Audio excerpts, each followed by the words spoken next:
clase de hoy, por favor?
¿Se ve? Hola, hola. Sí, doctora.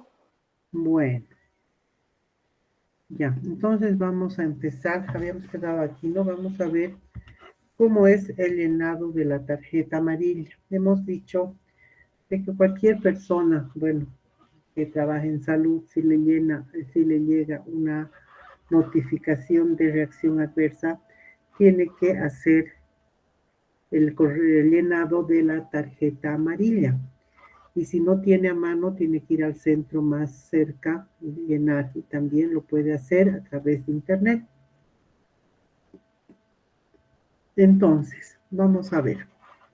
Esta es la tarjeta amarilla. Tarjeta de notificación, sospecha de reacción adversa al medicamento. Tenga la gentileza de reportar. Es el al formulario 020. Entonces no hay problema, ¿no? Con este llenado, nombre de la institución, el nombre del hospital, nombre del paciente, el número de historia clínica, ubicación del paciente, la dirección, el teléfono, la zona donde vive, la edad, el sexo, en este caso es sexo femenino, pesa 47 kilogramos, la talla mide unos 52 metros, médico tratante, el doctor, el nombre del médico, la especialidad, en este caso es medicina interna, está embarazada, no, está lactando, no. Caracterización del evento adverso, fecha del evento adverso, el día que ha ocurrido el evento.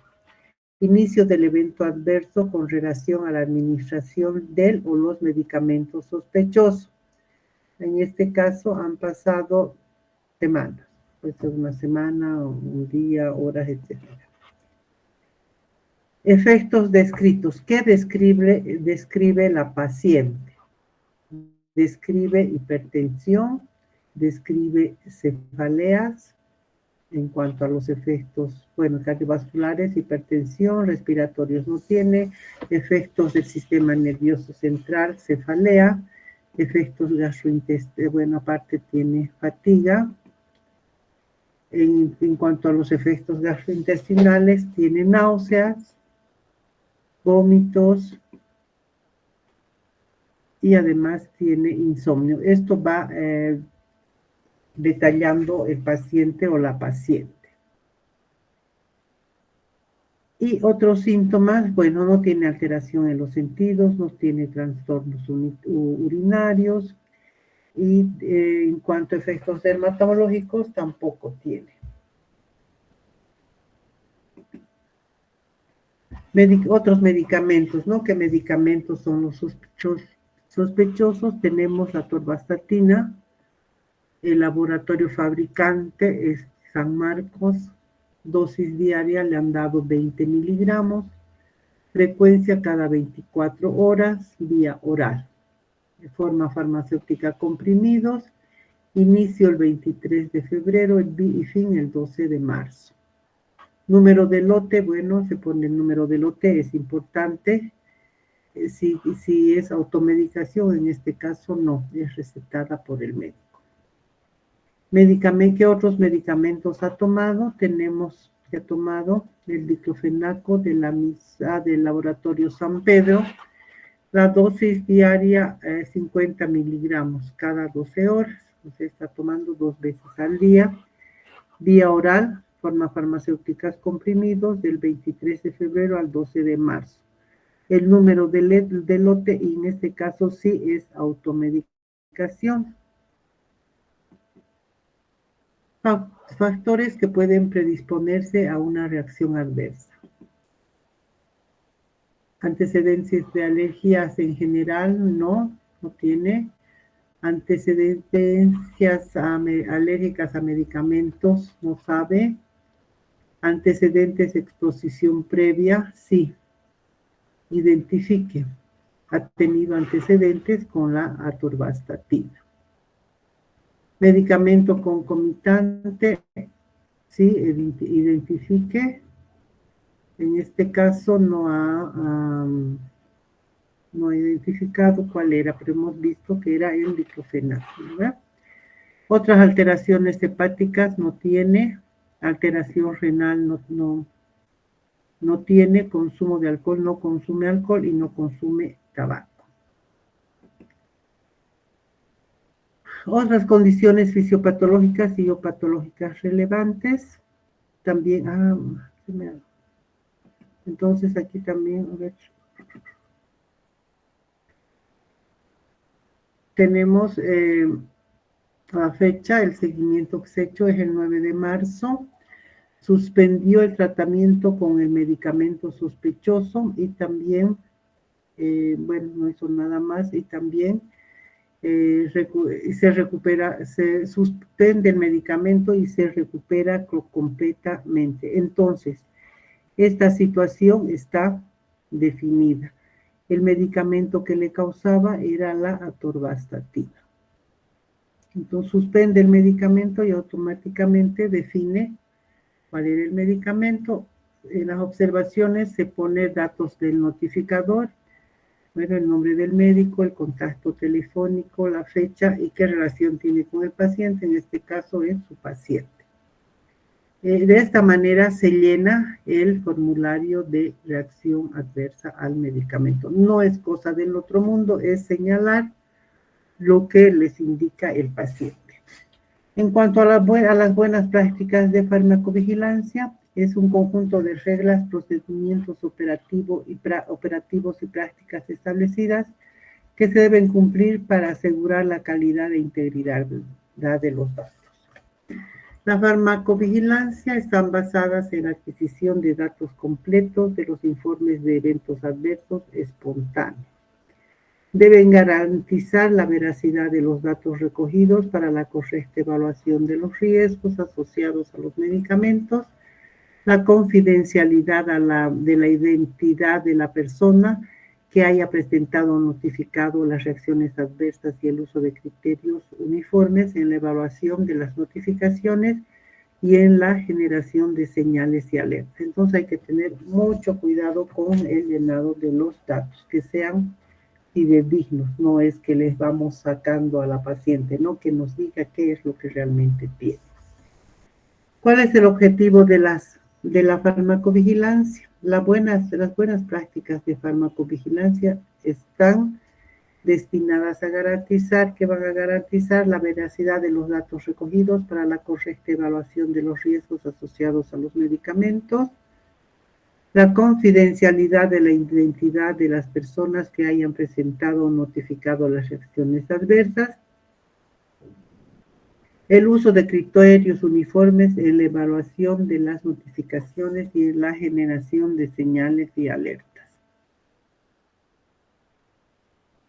Para el cumplimiento de las buenas prácticas de farmacovigilancia, ¿qué tenemos que hacer? Tenemos que registrar la reacción adversa al medicamento de acuerdo al principio de veracidad de los datos suministrados. Documentación rigurosa de todas las reacciones adversas y verificación de autenticidad y coherencia. Protección de la confidencialidad de los registros, respetando las normas de confidencialidad y su privacidad. Cumplimiento de los plazos establecidos para la comunicación de sospecha de reacciones adversas graves. Cada persona que intervenga en la evaluación de una reacción adversa al medicamento debe estar calificada. Educación, formación y experiencia. Establecer los sistemas y procedimientos que aseguren la calidad de procesos de gestión y tratamiento de la información. Método de farmacovigilancia, la notificación espontánea. Sistema de notificación espontánea. Hoja amarilla, profesionales, empresas y se llena una base de datos. Sistema de farmacovigilancia hospitalaria, supervisión intensiva al paciente, farmacovigilancia en servicios y urgencias, estudios epidemiológicos de cohortes y de casos y controles. Y también tenemos estudios experimentales, los estudios clínicos. Aspectos que pueden incluirse en la farmacovigilancia. Reacción adversa, detección, valoración y medidas regulatorias. Automedicación, uso inapropiado, factor de confusión. Genéricos, diferencias de excipientes y biodisponibilidad. Esto implica, ¿no? Cuando se utilizan genéricos hay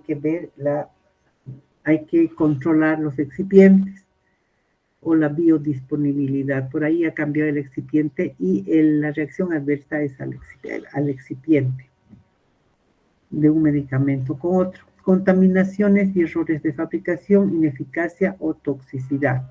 Resistencias, se pueden presentar resistencia a los antibióticos, acceso a la medicación, limitación impuesta por motivos económicos. En vez de tomar cierta cantidad, toma menos o toma más. Control de la propaganda, usos no autorizados. A veces nos hacemos llevar por lo que dice las propagandas en la televisión, ¿no? Los anuncios, y eso queremos y tomamos, y bueno, y hay una reacción adversa.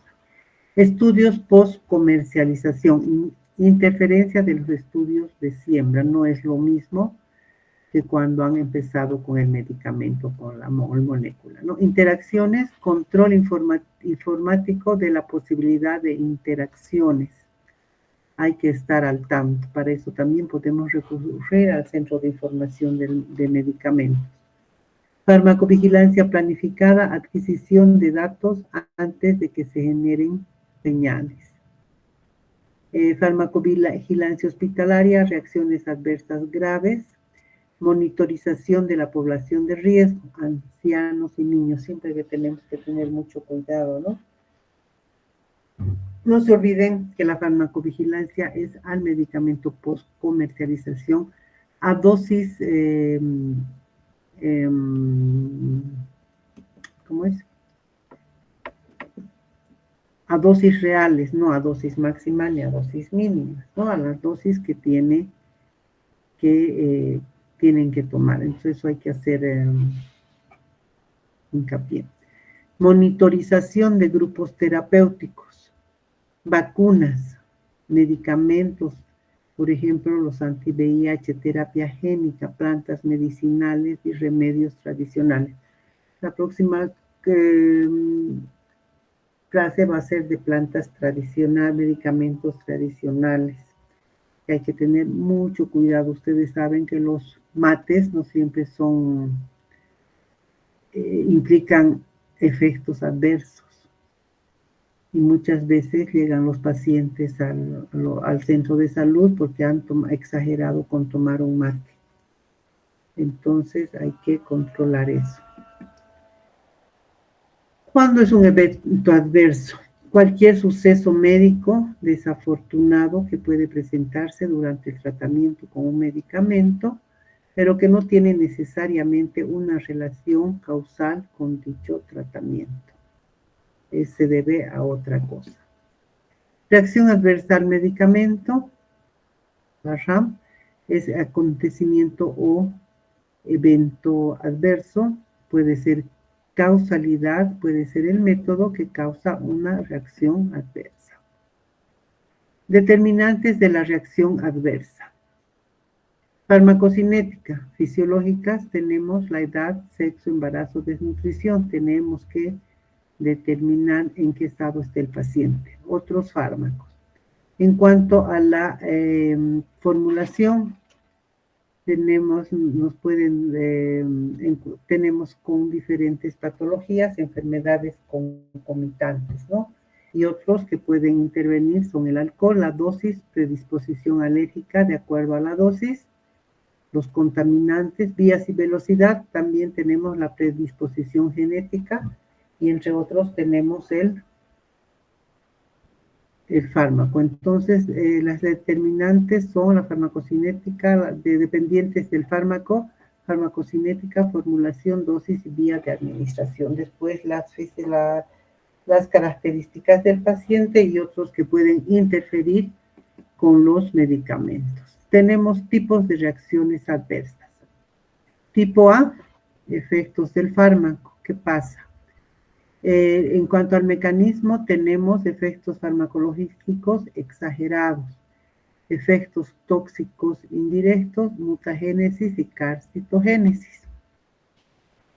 En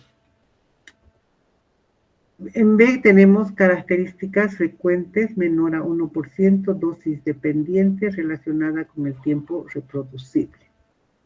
Métodos de estudio, tenemos ensayos clínicos, notificaciones espontáneas, estudio en animales, estudios hospitalarios, monitorización de los acontecimientos ligados a la prescripción, estudios de corte.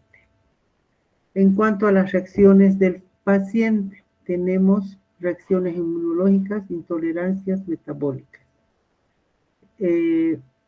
En cuanto a las características, tenemos rara, menor a 1%, inesperada, causalidad dudosa, mecanismo dudoso, no dosis dependiente, no reproducible.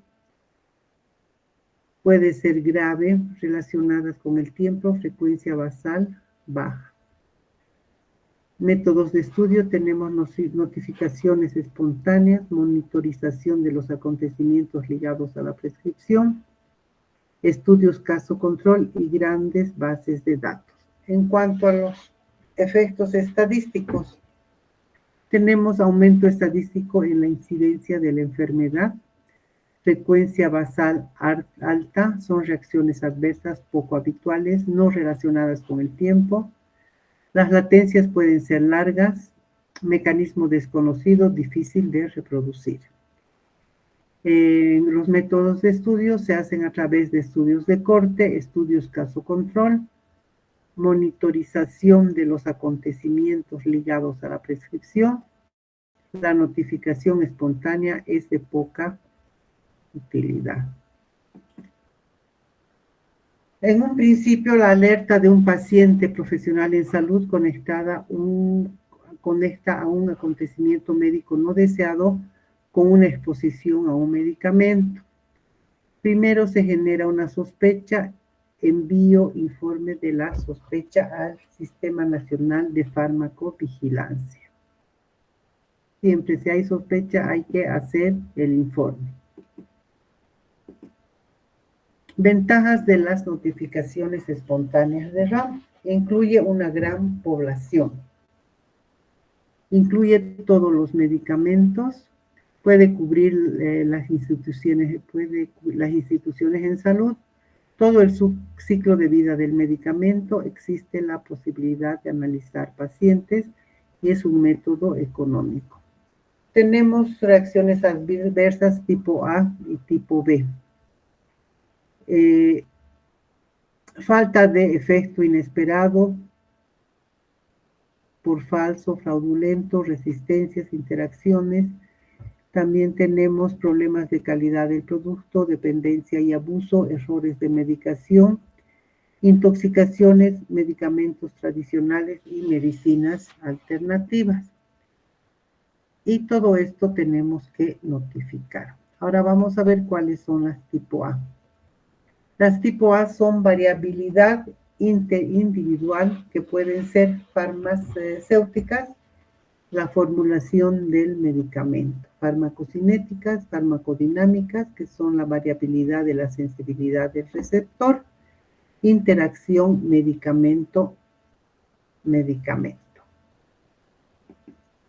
Las tipo B, tenemos ya no es de acuerdo al medicamento, ¿no? Tenemos el mecanismo idiosincrásico de cada uno de los pacientes, cuadros de aparición impredecibles, no se conocen en la etapa de precomercialización, no se observan en los estudios preclínicos, no dependientes de la dosis, mejoran al suspender el medicamento.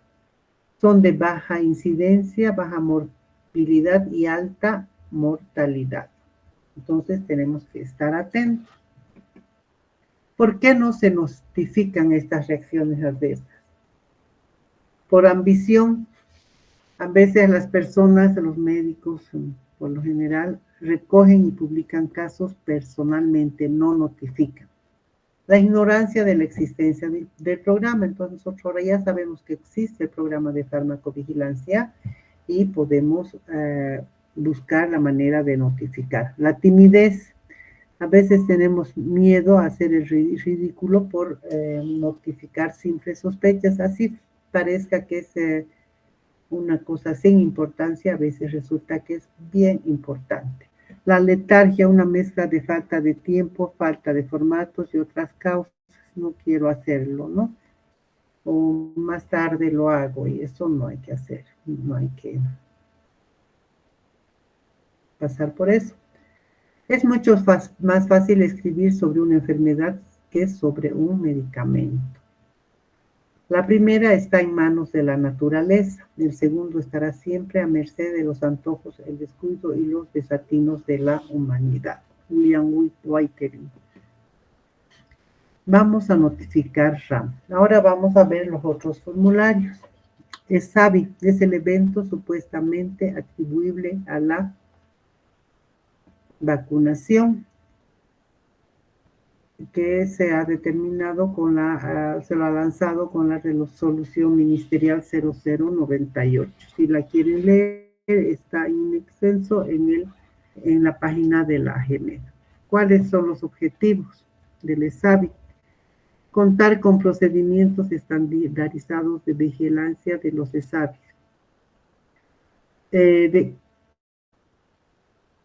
¿Cómo hacemos la vigilancia? Los ESAVI, realizar el seguimiento continuo sistemático a la ocurrencia de un ESAVI.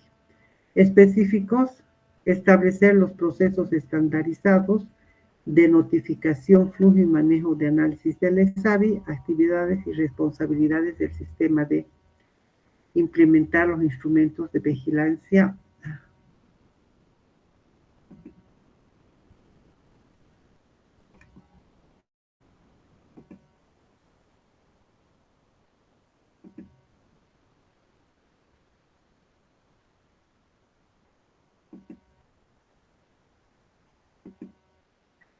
integrada del ESAVI.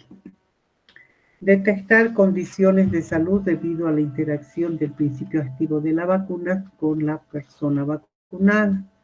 Caracterizar los casos de ESAVIs. Monitorear la seguridad de las vacunas administradas. Establecer comités de análisis conjunto de los centros del farmacovigilancia, el PAI y el SNIS. La revisión, clasificación final de los ESAVIs moderados y graves, establecer un sistema de gestión de crisis para prevenir repercusión negativa sobre la población y el programa de vacunación. Cuando estábamos en la pandemia, las vacunas, ¿no?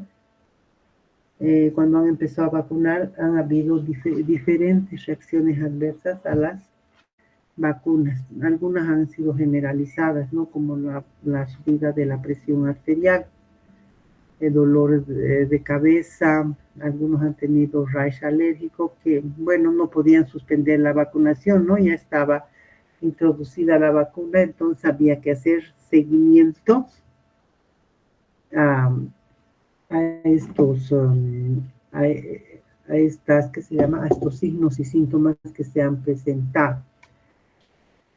¿Cuál es el alcance del ESAVI? El personal del nivel central departamental de coordinación de red y los establecimientos de salud públicos privados. Ellos están inmiscuidos en esto. Por el personal de los centros de farmacovigilancia nacional y departamental tienen que notificar los miembros del Comité Nacional y Departamental de Inmunizaciones, la vigilancia del SNIS. ¿Qué es esto? Esperen, me he olvidado. No me acuerdo. A nivel nacional y departamental. Como el SNIS es el Sistema Nacional de Información en Salud, como texto de estudios de las escuelas formadoras de recursos humanos en salud. ¿Quiénes son los responsables en la vigilancia del ESAVIS? El Comité Nacional de Farmacovigilancia, el SNIS, el Sistema Nacional de Información en Salud, el PAI Nacional, Programa Ampliado de Inmunización, Comité de Farmacovigilancia departamental, el SNIS departamental y también el PAI departamental. SNIS, Vigilancia, Sistema Nacional de Información en Salud y Vigilancia Epidemiológica, eso es el B. ¿Cómo se consigue una vacunación segura?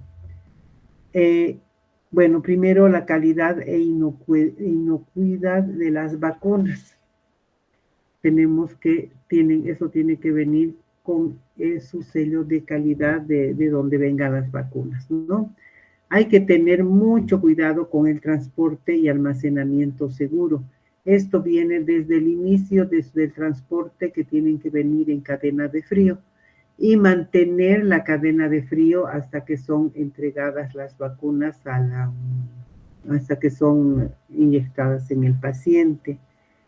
¿Se acuerdan cuando el COVID, no sé si se han enterado, ¿no? Habían vacunas que habían que mantenerlas de 2 a 8 grados, menos de, no sé, ya no me acuerdo, pero había una que había que mantener, la Pfizer, había que mantenerla a menos 20 grados, ya no me acuerdo. Pero si no se mantenía en esas temperaturas a nivel de toda la cadena de frío, corríamos el riesgo de que se arruinen las vacunas. No sé si se acuerdan, también han denunciado que no les estaban transportando de acuerdo a las necesidades, no les ha interesado en el calor que se deshagan los paquetes fríos, se derritan. Y entonces esas vacunas ya no servían. Las inyecciones tienen que ser seguras, la disposición final tiene que ser segura y la vigilancia del ESAVI. Esa es una vacunación segura. Si se altera uno de los pasos, se pierde harta plata porque las vacunas son caras. Y además que, bueno, se pierden las vacunas, es difícil reponerlas, entonces hay pacientes que se quedan sin vacunas. Por eso es que habían grupos etarios que se iban de acuerdo a los que se iban colocando las vacunas, sobre todo para el COVID. Han priorizado adultos mayores, ¿no es cierto? Después, primero han sido los trabajadores en salud, después adultos mayores, después de un buen tiempo recién a los niños, ¿no?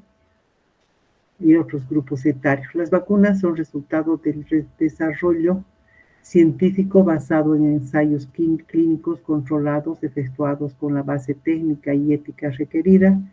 Dichos ensayos siguen las siguientes fases. Preclínicos, toxicidad en animales. Fase 1, o primera vez que se utiliza en los humanos, orientada a la seguridad de la vacuna. La prueba del principio activo, reactogenicidad. población menor a 100 voluntarios. Si se acuerdan, para el COVID las han lanzado sin hacer estudios preclínicos, directamente a la fase 1. Fase 2, inicio de la investigación en la población objetivo, orientada a evaluar la seguridad y eficacia de la vacuna, dosis y esquema, población de 200 a 500 individuos. Fase 3, etapa de estudios comparados orientada a evaluar la eficacia del producto, interferencia con otras vacunas. Este estudio se hace entre cientos y miles de individuos. Fase 4, etapa de que contempla dos aspectos: eficacia, seguridad y la vigilancia postmercadeo. O sea que siempre están vigilando las vacunas, ¿no? Han debido escuchar de que hay muchas reacciones adversas a la vacuna después, pero no han determinado cuáles exactamente son. Muchas personas han quedado con una tos, han quedado con hipertensión a raíz, bueno, son atribuibles a la vacuna, pero no sabemos si a ciencia cierta si realmente ha sido así. Transporte y almacenamiento seguro. El tipo de vacuna define la forma de su conservación en la cadena de frío. Puede ser entre más 2 grados a más 8 grados, a menos 18 grados y a menos 70 grados. Esa era la Pfizer. Las vacunas que no han sido conservadas de acuerdo a normas pueden sufrir las siguientes alteraciones: la pérdida de eficacia, pérdida acumulativa e irreversible de la potencia inmunogénica, cambios en la seguridad, toxicidad de los productos de degradación, aumento de la reactogenicidad local de las vacunas y reducción del periodo de validez. Entonces hay que estar alertas a cualquiera de estos acates. Inyecciones seguras. Seguridad para quien las recibe, seguridad para el trabajador en salud y seguridad para la comunidad y el medio ambiente. Entonces, a todo nivel tiene que ser la inyección segura de la vacuna. Disposición final segura. En el marco de la Ley de Gestión Integral de Residuos, el número 755, la disposición final de los residuos debe realizarse en rellenos sanitarios u otras instalaciones de confinamiento, las mismas que deben contar con la infraestructura y equipamiento acorde al tipo de residuo, cantidad y volumen, cumpliendo todas las condiciones técnicas, ambientales y de seguridad durante su construcción, operación y cierre. ¿Cómo se realiza la vigilancia al ESAVI? Esta vigilancia comprende la definición operacional del ESAVI, que es el evento supuestamente atribuible a la vacunación e inmunización, que desencadena en la captación y notificación de un caso, su investigación clínica epidemiológica y de laboratorio, y que concluye con la clasificación final del evento, que es lo que ha pasado, para hacer la vigilancia a la vacunación. Entonces, el ESAVI es el evento supuestamente atribuible a la vacunación o inmunización. Es cualquier situación de salud desfavorable no intencionada que ocurre después de la administración de una vacuna y es supuestamente atribuida a esta. Puede ser un signo, un síntoma, enfermedad o hallazgo anormal de laboratorio. Si bien existe una relación o asociación temporal, no implica necesariamente una relación de causa y efecto. ¿Cómo se clasifican los ESAVIs? Estos son a partir de la causalidad, la causa que se ha producido. Es un evento relacionado con la vacuna o cualquiera de sus componentes, relacionado con la desviación de calidad del producto, evento relacionado por error operativo, evento por estrés que tuvo lugar inmediatamente antes, durante o inmediatamente o después del proceso de vacunación, evento coincidente y evento no clasificable. Entonces hay que determinar esto. Según la gravedad, ¿cómo se clasifica? Gravedad, moderada, grave, frecuencia, frecuentes, raros inducidos por la vacunación, intrínsecos o extrínsecos, que están del paciente hacia la vacuna o de la vacuna hacia el paciente. Por la gravedad del cuadro puede ser leve, efecto que se resuelve por sí mismo sin necesidad de tratamiento médico y sin secuelas. Eso es lo que ha pasado en algunos casos con el COVID. Se ha inoculado la vacuna, ha sido el efecto leve, una vez que ha pasado cierto tiempo ya se ha suspendido el efecto adverso. Moderado, efecto que requiere tratamiento médico, puede provocar incapacidad temporal o dejar secuelas. Eso es lo que presuntamente está pasando con la del COVID, que nos ha dejado secuelas. Grave, efecto que requiere hospitalización, puede dejar secuelas o pone en riesgo la vida. Incluso puede provocar la muerte. Eso también depende de la idiosincrasia del paciente, ¿no? A algunos les ha dado con fuerza las reacciones adversas. Por la frecuencia del cuadro, muy frecuente, puede ser muy frecuente, poco frecuente, infrecuente, raro y muy raro. Y aquí tenemos la frecuencia expresada como razón y la frecuencia expresada en porcentaje.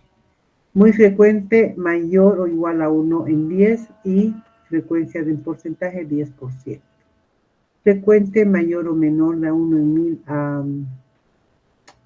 a menor de 1 en 10, porcentaje mayor o menor a 1% y menor al 10%. Poco frecuente, mayor al 1 en 1000 y menor a 1 en 100. En cuanto a porcentaje, mayor o igual a 0,1 y menor al 1%. Y raro, menor o igual al 1 en 10.000, menor a 1 en 1000. En cuanto al porcentaje, mayor o igual al 0.01% y menor al 0.1%. Y muy raro, menor a 1 en 10.000. Y en porcentaje, menor a 0.01%. Entonces tenemos que tomar en cuenta también esto. Evento inducido por la vacunación, factores intrínsecos, respuesta individual, idiosincrasia del vacunado en relación al antígeno, extrínsecos relativos a los componentes de la vacuna y no al producto biológico propiamente dicho.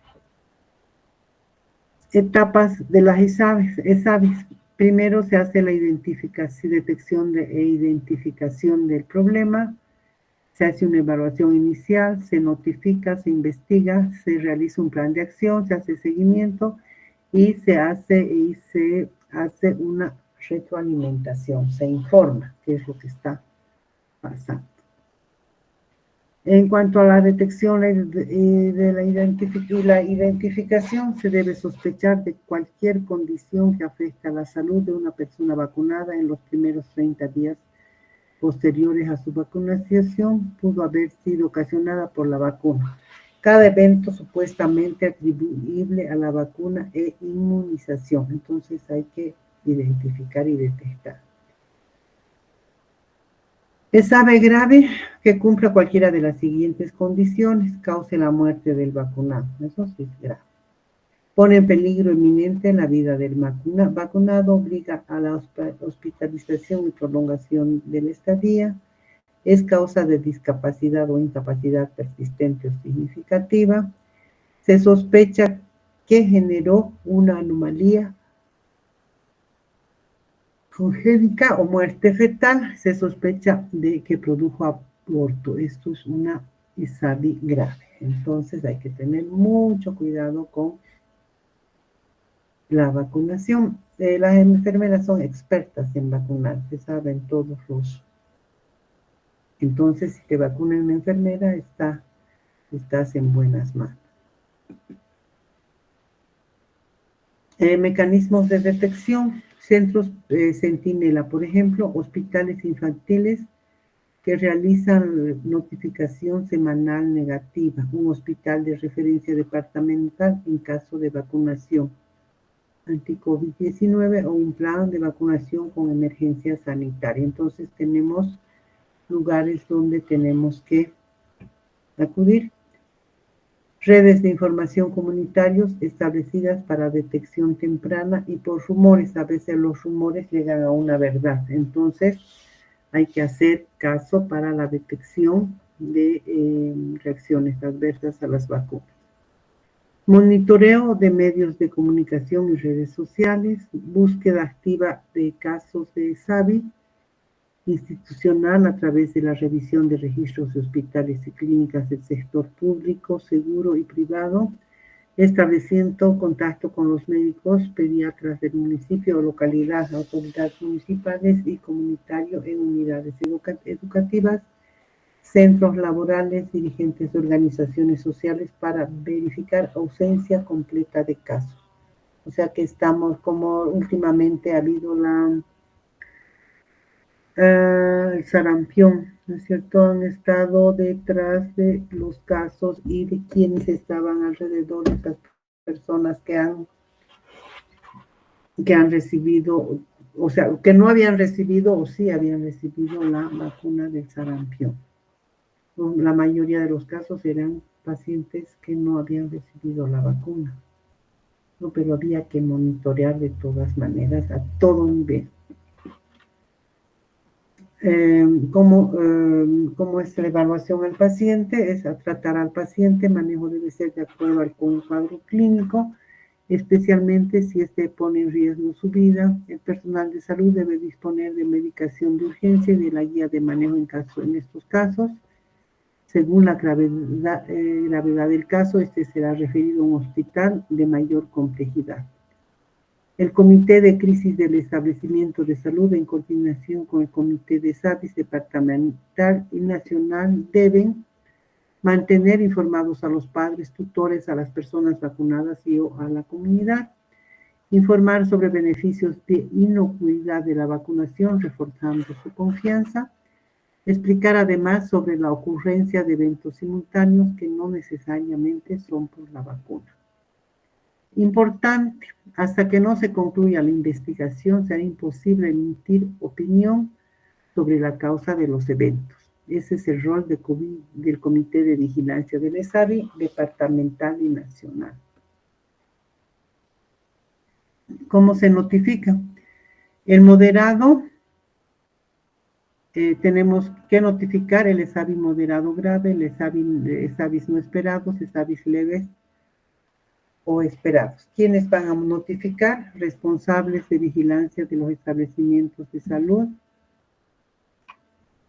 públicos, seguros a corto plazo, ONGs, iglesias y privados. ¿A quién van a notificar?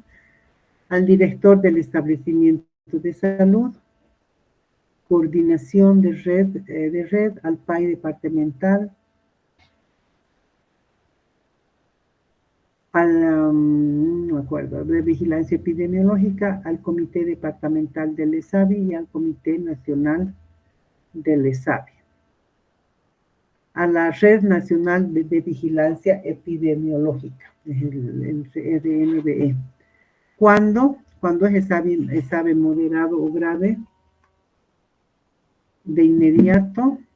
Cuando son no esperados, también de inmediato. Y si son esperados, semanalmente. ¿Cómo hay que notificar? Registrando completamente el formulario 030 del ESAVI.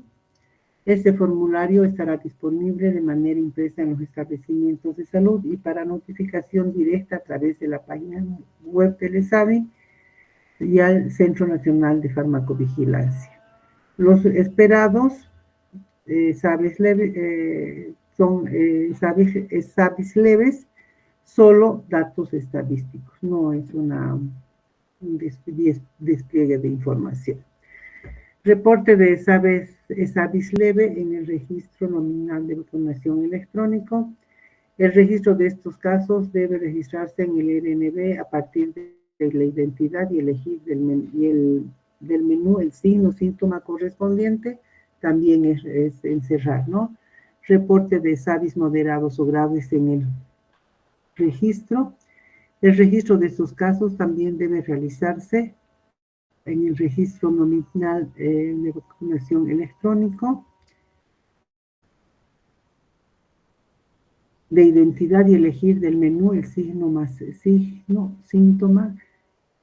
Procede a llenar el formulario 03 del ESAVI y completar, me faltaron, sí, completar el llenado de ese formulario, ¿no? Los formularios se envían por medios oficiales de notificación y se describen a continuación. Los coordinadores de red deben enviar el formulario 03 ESAVI moderado grave al PAI del CEDES por correo electrónico o fotografía. Y posteriormente, en plazo corto, el documento original con los anexos correspondientes. Sí o sí tienen que llegar los formularios al CEDES. El Comité de ESAVIS Departamental, integrado por el Centro Departamental de Farmacovigilancia, el Programa Ampliado de Inmunización, el PAI del CEDES y el Sistema Nacional de Información en Salud y Vigilancia Epidemiológica, deben ingresar a la base de datos y enviar el formulario del ESAVI moderado grave completamente llenado en la página web de la GEMED. Ahí está la página. Y posteriormente, la ficha original y los anexos correspondientes vía courier al PAI nacional para su análisis y en el comité del ESAVIS nacional. ¿Cuándo notificar? Notificación inmediata y notificación semanal. La inmediata cuando es el ESAVI moderado y grave, incremento inusual de ESAVIS en un determinado lugar, por supuesto, ¿no? Está en una población que se presenta en varios casos, es grave. Conglomerado de ESAVIS, cualquier rumor que se genere en la comunidad o en medios de comunicación, hay que hacerle seguimiento a ese rumor. Por algo es. En la semanal son casos, se notifican los casos de ESAVIS leve.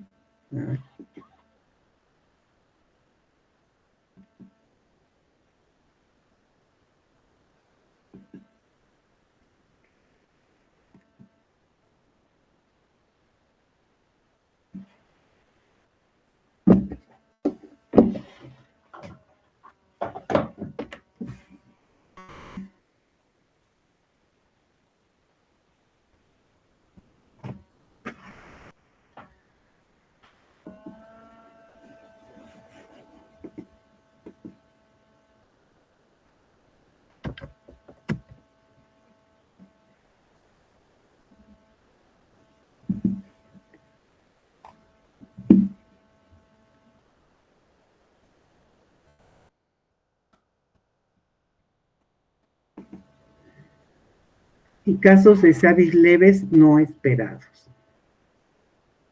Por ejemplo, una hipertensión, por decirles algo. Responsabilidad de la notificación del ESAVIS, el PAI, el Centro Nacional de Farmacovigilancia, y el Sistema Nacional de Información y Vigilancia Epidemiológica.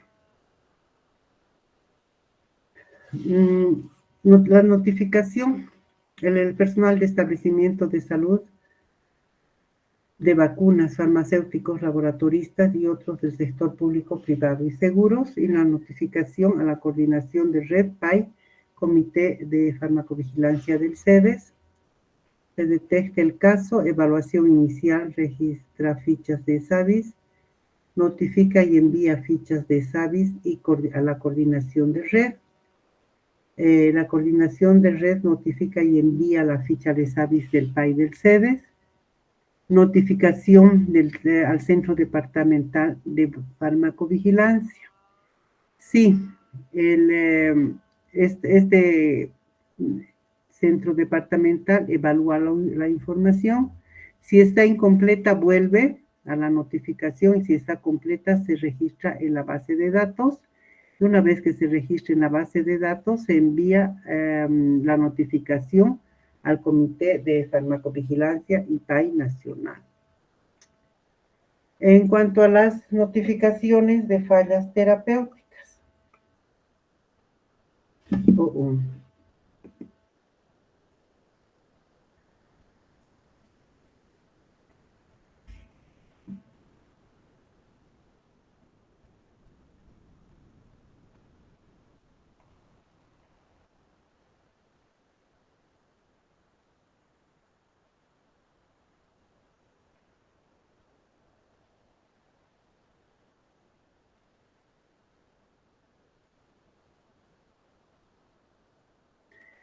En cuanto a la unificación de sospechas de fallas terapéuticas, es la tarjeta celeste. Y es la inefectividad terapéutica, falla inesperada de un medicamento en producir el efecto previsto, como lo determinó previamente una investigación científica. Tenían una tarea. ¿Alguien la ha hecho? Sobre una falla terapéutica.